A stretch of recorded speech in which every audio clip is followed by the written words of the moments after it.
Hey everyone, this is Rama. I'm continuing my journey through the New Testament, and I'm still in the book of Matthew.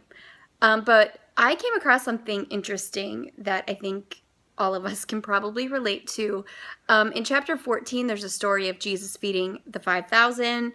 It's a pretty famous story with the 5 loaves of bread and the 2 fish. He multiplied it, broke it, and fed 5,000 people. It was a miracle. It was amazing. Super famous story.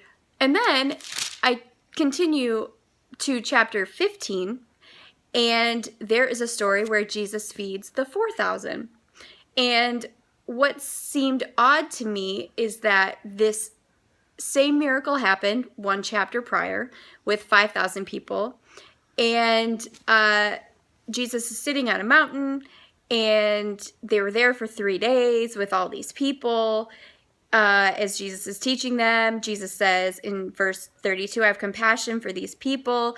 They have already been with me 3 days and have nothing to eat. I do not want to send them away hungry, or they may collapse on the way. Verse 33, his disciple answer, where could we get enough bread in this remote place to feed such a crowd?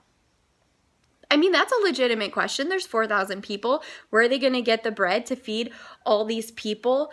But I don't know what happened between chapter 14 and chapter 15 that they forgot that Jesus had just fed 5,000 people with the bread and fish that was available to them at that time. They forgot that Jesus had performed a miracle once. They must not have known yet who they were with. They must not have known yet that if he did it once, he can do it again. And this kind of parallels our life. You know, how many times have we walked through a situation where we needed God to do a miracle for us? We needed him to come through for us. We needed him to heal, to provide, to restore for us. And he did. He did the miraculous. He moved the mountains. He provided what we needed. Let's fast forward maybe a couple of years. Maybe it's only been a couple months, and you need the same type of miracle, or you need just a miracle in a different way. And we begin to panic. We forget that God brought us through once. He's going to do it again. We forget the miracles that he's done for us in the past. That's why I'm a huge advocate of journaling. I think it's important. I think it's necessary because a lot of times when we journal, we can write down situations that we're walking through, and then we can also document when God did the miraculous on our behalf, when God came through for us when we couldn't do it on our own. And so I think, again, journaling, super important. Maybe I'll do a video on how I journal if journaling is new or foreign to you. But I think we need to remember who our God is. That God is not a respecter of persons. You know, maybe you look around and think, well, they got a miracle in their finances. They got a miracle in their relationship. They got a miracle in their health. But what about me? Will God do that for me? Yes. Yes, God will do that for you. Have you been praying and asking God to do the miraculous for you too? Now, it may not look the same as the miracle he did for that person, but he will do the miraculous for you.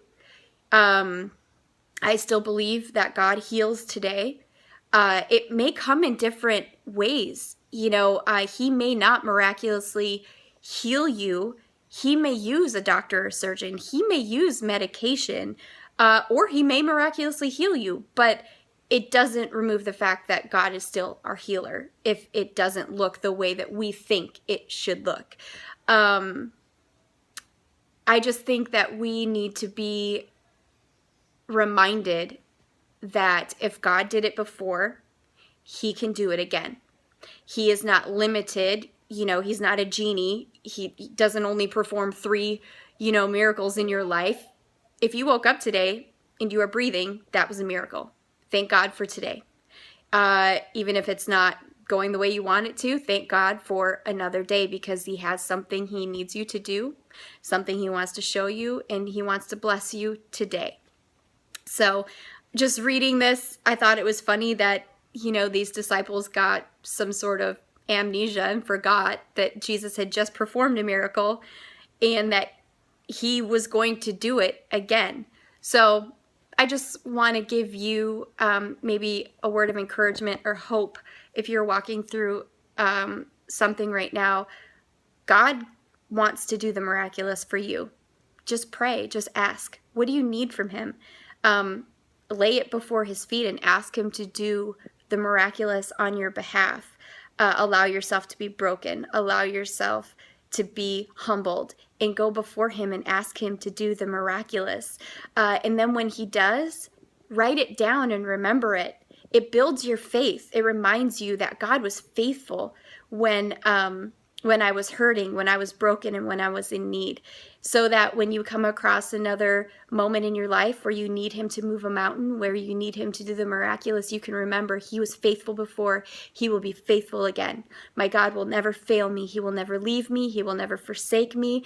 That God is on my side. If God is for me, who can be against me? That he is going to open doors that no man can shut. That he is my healer. He is my provider. He is all these things.